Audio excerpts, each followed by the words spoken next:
भगवान ने कल अवतार लिया, भय प्रगट कृपाला परम दयाला यशोमति के हितकारी। कौन प्रकट हुआ? भगवान प्रकट हुए।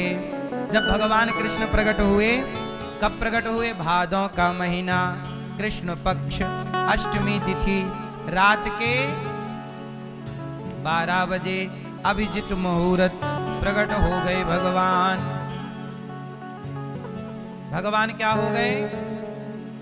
भय प्रगट गोपाला परम दयाला यशोमति के हितकारी। भगवान जब प्रकट हुए तो वसुदेव जी भगवान को, भगवान जब प्रकट हुए तो कैसे? शंख चक्र गदा पद्म चतमद्भुतम बालकमं भुजेक्षणम चतुर्भुजम। देखो भगवान कृष्ण आए। अच्छा मुझे एक बात बताओ कि जो भगवान कृष्ण है वो कृष्ण भगवान कृष्ण होने से पहले क्या थे? कृष्ण भगवान कृष्ण होने से पहले क्या? मैया क्या क्या थे वो? क्या क्या बोलती तू? मैया। भगवान श्री कृष्ण कृष्ण होने से पहले क्या थे? हाँ? बालक। किसके बालक? नारायण। भगवान नारायण ही कृष्ण बन गए। इसलिए क्या जब भगवान कृष्ण मथुरा में प्रकट हुए तो कैसे प्रकट हुए? बच्चे के रूप में प्रकट नहीं हुए, बच्चा बाद में बने। पहले क्या प्रकट हुए? चतुर्भुज। तमद्भुतम बालकमं भुजेक्षणम चतुर्भुजम। भगवान के कितने हाथ हैं? 4। भगवान श्रीमन नारायण के वैसे तो हजारों हाथ हैं विराट रूप में, पर चतुर्भुजम। भगवान विष्णु का मंदिर जहां भी आप देखोगे चतुर्भुज श्रीमन नारायण दिखते हैं। ऊपर भी आप देखेंगे तो भगवान श्रीमन नारायण कितने भुज हैं? एक हाथ में शंख, एक हाथ में चक्र, एक हाथ में गदा, एक हाथ में कमल। बोलो हाँ कि ना? तो यशोदा नंद बाबा और देवकी के यहां पहले कौन प्रकट हुए? भगवान श्रीमन नारायण, विष्णु भगवान। नारायण ही विष्णु भगवान, और विष्णु भगवान चतुर्भुज। अच्छा भगवान के 4 हाथ क्यों होते हैं? मैया। भगवान विष्णु के कितने हाथ? क्यों क्यों होते हैं?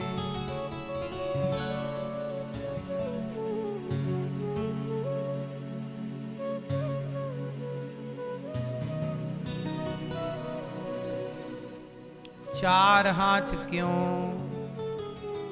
हैं? मैया 4 हाथ क्यों?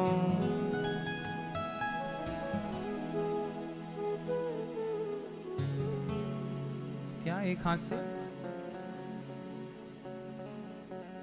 एक हाथ से आशीर्वाद देने के लिए और एक हाथ से गाड़ी चलाने के लिए।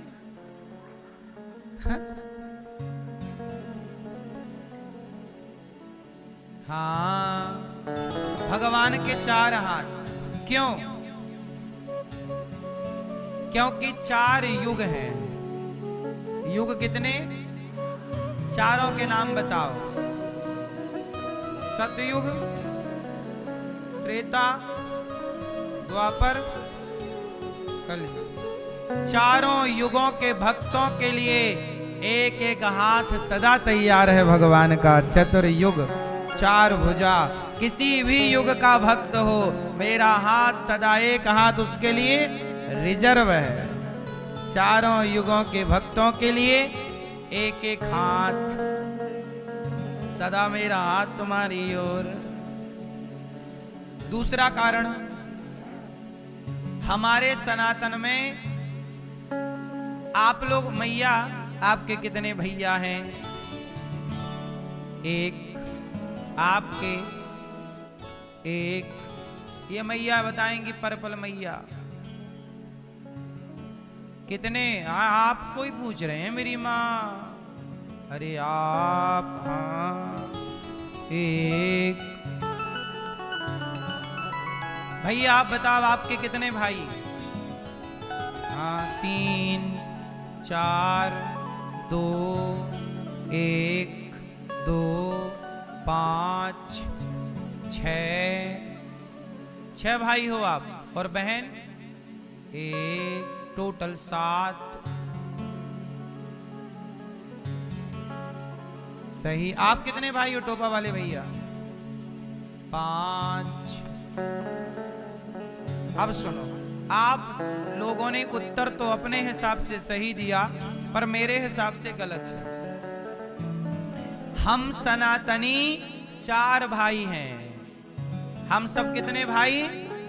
हमारे 4 भाई हैं। इसलिए भगवान के हाथ भी 4 हैं।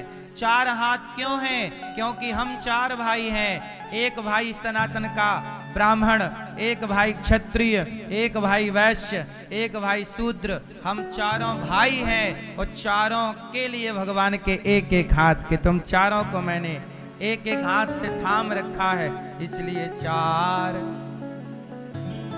यदि आप चारों भाई संगठित होते तो सच बताओ ये देश गुलाम होता? ये देश गुलाम इसलिए हो गया क्योंकि आप भाई भाई संगठित नहीं थे। आपस में लड़ते रहे, ब्राह्मण क्षत्रिय वैश्य शूद्र। फूट डालो, शासन करो, जातवाद का जहर फैलाया अंग्रेजों ने, मुगलों ने। हम उनके षड्यंत्र को समझे नहीं, लड़ते रहे और आपस में ही लड़के। आज भी भारत में हिंदुओं को आपस में ही लड़के मरने में मजा आता है। क्यों? आज भी वो आपस में ही लड़ रहे हैं। तू बड़ा, तू बड़ा, तू ये। जातियां इतनी जातियां व्यवस्था के लिए बनी थी। अच्छा बताओ, जाति किसे कहते हैं? मैया, जाति किसे कहते हैं? जाति क्या है? सुनो, सोने का काम करने वाले को, काम को जाति कहा गया। बोलो हाँ। सुनार मतलब काम सोने का तो जाति सुनार। काम लोहे का तो जाति लोहार नहीं है, काम लोहे का है। काम से नाम पड़ गया लोहार। काम घड़े का तो नाम कुम्हार। काम से नाम, बोलो हाँ। काम से मैं घड़ा बनाने लग जाऊं तो आप देख के कहोगे कुम्हार है। मैं लोहे का काम करने लग जाऊं, आप कहोगे लोहार है। मैं सोने का काम करने लग जाऊं, आप कहोगे कि सुनार है। अब बताओ मैं क्या हूं? बोलो। मैं तलवार चलाने लग जाऊं, क्षत्रिय। वेद पढ़ने लग जाऊं, ब्राह्मण। व्यापार करने लग जाऊं, वैश्य। और सेवा करने लग जाऊं, शूद्र। तो मैं तो रोज वृद्ध माओं के पांव दबाता हूं। पांव दबाना सेवा है, मैं तो सेवक हूं।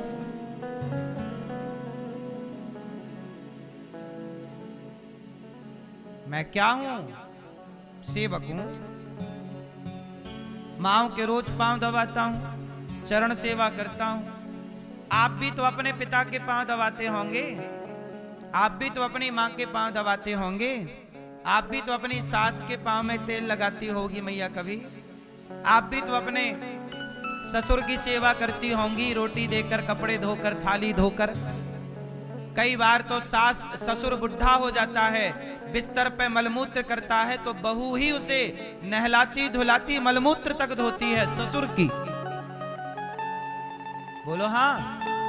ससुर है और उसको नहला रही है उसका मलमूत्र धो रही है, बच्चे की तरह सब कुछ करा रही है, तो सेवा तो कर रही है वो। सेवा सेवा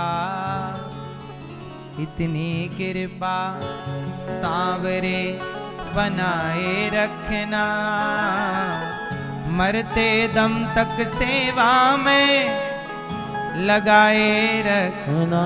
हम तो चाहते हैं कि हर जन्म में सेवा मिले, तो सेवा करने वाले को शूद्र कहते हैं। तो फिर मैया आप भी सेवा करती हो ससुर की, तो आप भी शूद्र हो। आप भी बाप के पांव दबाते हो, सेवा करते हो, तो आप भी शूद्र हो। बोलो हाँ। इसका मतलब है चमड़े का काम करने वाले को क्या कहते हैं? चमड़े का काम करने वाले को मोची कहते हैं। काम से जात बन गई, इसलिए जातियां काम के आधार पर बांटी गई थी। ये व्यवस्था है। एक बात बताओ, आपके घर में यदि रोटी बनाने के लिए रसोई है तो संडास भी तो है। टंकी भरोगे तो खाली कहां करोगे? है कि नहीं सबके घर में? तो जब संडास है, वॉशरूम है, तो उसकी साफ सफाई किसी को तो करनी पड़ेगी। अब तुम्हारा मलमूत्र कहीं तो गड्ढे में इकट्ठा होगा, वो गड्ढे की सफाई कोई तो करेगा, और जो करेगा वो व्यवस्थापक है। उसकी व्यवस्था को बाद में नाम दे दिया जात के, अच्छा ये काम कर रहा तो इसकी ये जात है। क्या नाम देते हो आप लोग उसको?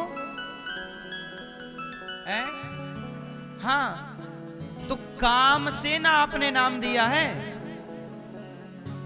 बोलो। अब जैसे एडवोकेट है, एडवोकेट कोई जात थोड़ी है, पर आने वाले 100-200 सालों बाद एडवोकेट भी एक जात बन जाएगी। धीरे धीरे चीजें जब लंबे टाइम तक बनी रहती हैं तो वो पहचान बन जाती है। बोलो हाँ। अब जैसे गांधी जी का नाम ले लेके कितने लोग अपनी राजनीति खेल रहे हैं, जबकि गांधी जी से उनका कोई लेना देना नहीं, पर गांधी जी का नाम यूज कर रहे हैं। जबकि गांधी जी के ना वो परिवार से हैं, ना उनकी जात से हैं, ना उनके रिश्तेदार हैं, लेकिन चूंकि नाम ले लिया। बोलो हाँ। तो आदमी का धीरे धीरे ना वो टाइटल बन जाता है और उसे बाद में पहचान मान ली जाती। ऐसे ही जातियां बन गई। जो 4 वेद पढ़े वो चतुर्वेदी, 2 वेद पढ़े द्विवेदी, है ना? तो ऐसे ये सब व्यवस्थाएं बन गई। तो ये सारी जातियां जो हैं ये व्यवस्था के लिए बनी। लोहार लोहे का काम करता, मोची चमड़े का काम करता, कुम्हार घड़े का काम करता। व्यवस्थाएं बनानी थी, बिना बनाए ये संसार चलता। इसलिए मेरी मां, आपस में लड़ा ना करो कि तेरी जात छोटी है, तेरी जात बड़ी है। जात छोटी बड़ी नहीं होती। ईश्वर ने तो इंसान बना के भेजा था। पानी जब आकाश से गिरा तो एक सा पानी बरसा, पर गंगा में बूंद गिरी तो वही पानी गंगा जल बन गया। यमुना में गिरा तो वही पानी यमुना जल हो गया। नाले में गिरा तो वही पानी नाला बन गया। संगत मिलती गई, रंग रूप नाम बदलता गया।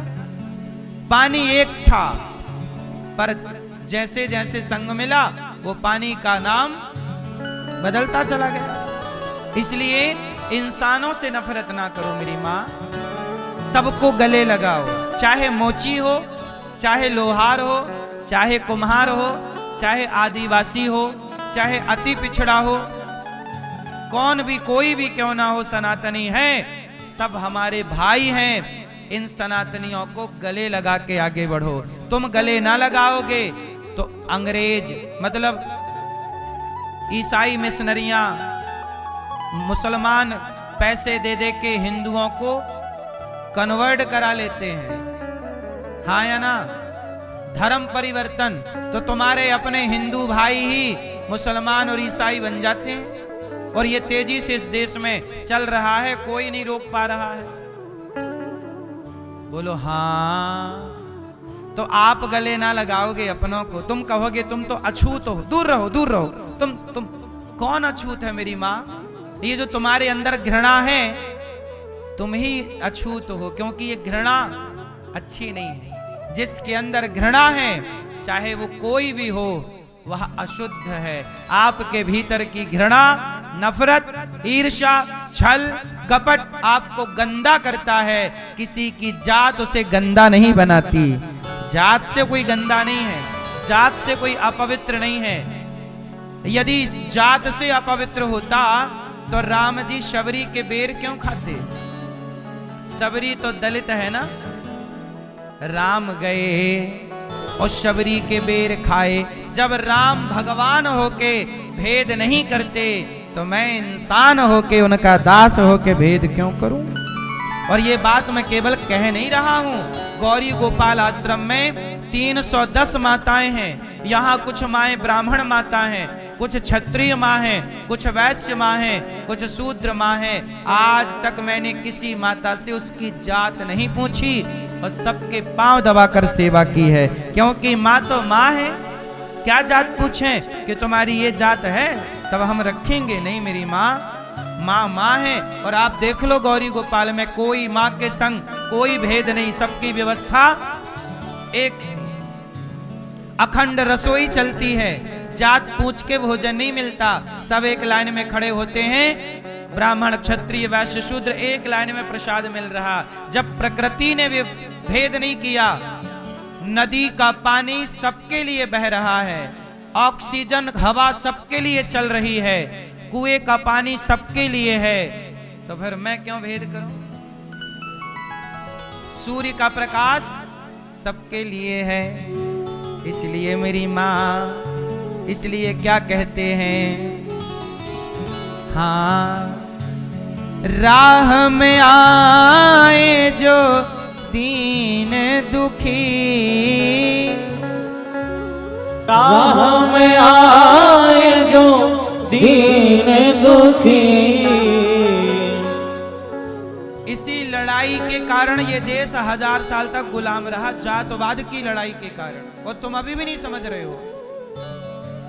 राह में आए जो दीन दुखी, राह में आए जो दीन दुखी, सबको गले से लगाते चलो, प्रेम की गंगा बहाते चलो।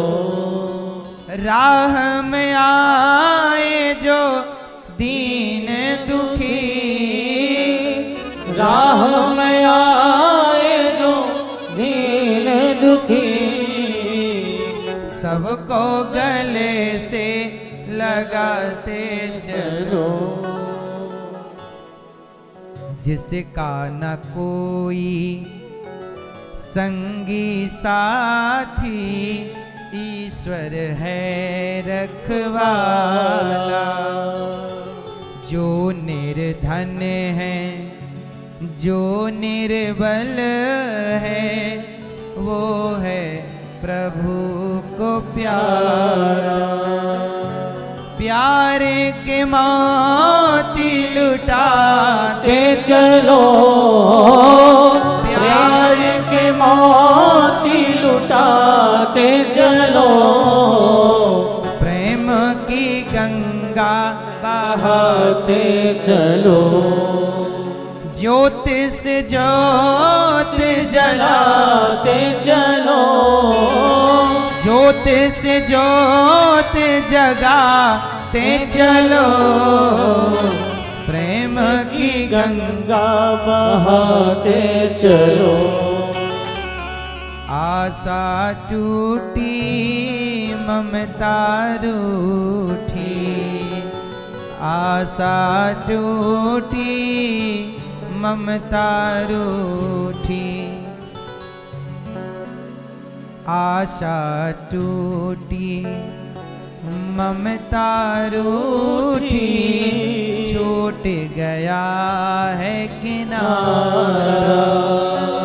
बंद करो मत द्वार दया के, दे दो कुछ तो सहारा। ये वाला गीत मैंने तब सुना था जब मैं बहुत छोटा था। ये पुराना भजन है ना, राह में आए जो, जब हम लोग छोटे छोटे थे ना तब आया था नया नया, तब सुनते थे। और सोचो इस भजन की एक लाइन है, बंद करो मत द्वार दया के। इसमें लिखा है द्वार बंद ना करो। इसलिए देखो ये भजन की लाइनें जो कह गई उसी पे ये दास चल रहा। गौरी गोपाल आश्रम में देख लो द्वार ही नहीं है, कोई दरवाजा नहीं है। जब है ही नहीं तो बंद करने का सवाल ही नहीं। हमने कहा बंद करने की झंझट ही मत रखो। गौरी गोपाल में दरवाजा नहीं है, देखा आपने? हाँ या ना? पूरा सामने देखो, कोई दरवाजा नहीं है। हम केवल बता नहीं रहे मेरी माँ, इन रास्तों पे चल रहे कि पता नहीं कौन सी माँ सताई ठुकराई यहां कब आ जाए। दरवाजा बंद क्यों करें? रात के 2 बजे कोई आता है, उसे गौरी गोपाल में भोजन मिलता है। ये गौरी गोपाल सबका सहारा है। भगवान तो सबके सहारे, गौरी गोपाल भगवान सबके सहारे। जब रात को सबको भरपेट भोजन कहीं नहीं मिलता, होटल तक बंद हो जाती हैं, तब रात के 1 बजे 2 बजे 3 बजे भी गौरी गोपाल में भोजन बढ़ता रहता है सबके लिए। दरवाजा नहीं है ना, सबको पता है कि सब जगह दरवाजे बंद मिलेंगे, पर गौरी गोपाल का दरवाजा बंद ही नहीं है, क्योंकि है ही नहीं। आशा टूटी ममता रूठी, छूट गया है किनारा। बंद करो मत द्वार दया का, दे दो कुछ तो सहारा। दीप दया का जलाते चलो, दीप दया का जलाते चलो, प्रेम की गंगा बहाते चलो। आजकल बेटा अपने माँ के लिए दरवाजे बंद कर लेता है। कितनी माएँ गौरी गोपाल में आई जिन्होंने कहा कि हमारे बेटे ने घर से बाहर करके दरवाजा बंद कर लिया। तब मुझे लगा कि नहीं, जब बेटों ने दरवाजे बंद किए हैं तो कोई तो दरवाजा हो जो कभी बंद ना हो। इसलिए मुझे लगा कि पता नहीं कौन सी माँ को कब मेरी जरूरत पड़ जाए, दिन को रात को, कब आधी रात को। इसलिए माँ ये दरवाजा सदा आपके लिए खुले हैं। ये देखो गौरी गोपाल में 310 माएँ रहती हैं, और कोई माँ आएगी तो उनके लिए बना रहे हैं। अब जितना आप लोग सहयोग करते हैं, आप सबके सहयोग से यहाँ माँओं को भोजन मिलता है, दवाई मिलती है। ये पूरा आश्रम का निर्माण आप सबके सहयोग से हुआ, और ये सारी सेवाएं मैं भीख मांगता हूँ तो केवल सेवा के लिए। आपको पता नहीं होगा कि जब आप लोग सो जाते हैं खा पी के, तब भी हमें ध्यान रखना पड़ता है कि सब खाए कि नहीं। रात को रोटी कम तो नहीं पड़ी, चावल है कि नहीं, दाल है कि नहीं, सब्जी है कि नहीं। आपके घर में 1 साल में जितना भोजन बनता होगा, एक नहीं बल्कि 5-6 साल में, आपके यहाँ 6 साल में जितना भोजन बनता होगा उतना भोजन गौरी गोपाल में एक दिन में रोज बनता है। 1 लाख रोटियां रोज बनती हैं गौरी गोपाल में। अब आपके घर में रोज कितनी बनती हैं भैया? आपके घर में रोज कितनी रोटियां बनती हैं? कितनी? 20, 25, 30, 20। आपके घर में 20-25 रोटी रोज बनती होंगी, और बड़ा परिवार है तो 50 रोटी मान लो। 50 रोटी आपके घर यदि रोज बनती होंगी तो आप सोचो कि 50 रोटी रोज के हिसाब से 1 लाख रोटी कब होंगी आपकी? कई साल लगेंगे। तो जितना खर्चा आपका 10-20 साल में होता है उतना खर्चा यहाँ एक दिन में होता है। समझ में आ रही है बात? अखंड रसोई चल रही है, 30,000 लोग पर डे भोजन करते हैं। प्रयागराज में कुंभ का मेला लगा है, वहां भी अखंड भोजन चल रहा है। इसलिए कहता हूं कि माघ मेला भले जाओ, ना जा पाओ भले, तो कोई बात नहीं। जो जा रहे हैं उन लोगों को अपनी ओर से एक दिन का भोजन तो करा देना, कि अपनी ओर से अन्नदान करा दो। ये देखो, ये माघ मेला का चित्र है। हजारों भक्त भोजन की लाइन में खड़े। आज मकर संक्रांति है, सब प्रसाद पा रहे हैं। आप भी आज मकर संक्रांति में थोड़ा अन्नदान करिए कि गौरी गोपाल आश्रम में रसोई आप बंटवाएंगे अपनी ओर से। ये देखो, माघ मेला का चित्र है, सब भोजन की लाइन में लगे। ये दर्शनार्थी हैं, आप नहीं जा सकते, कोई बात नहीं। जो गए हैं उनको तो अन्नदान आप कर सकते हैं। ये अखंड अन्नदान, कोई भी आए सबको भरपेट भोजन। आप भी एक दिन का सहयोग करें माघ मेला में कि आज का भोजन मकर संक्रांति में मेरी ओर से होगा। तो आप भी ये प्रेम की गंगा बहाएं और आप भी भले काम से जुड़ें,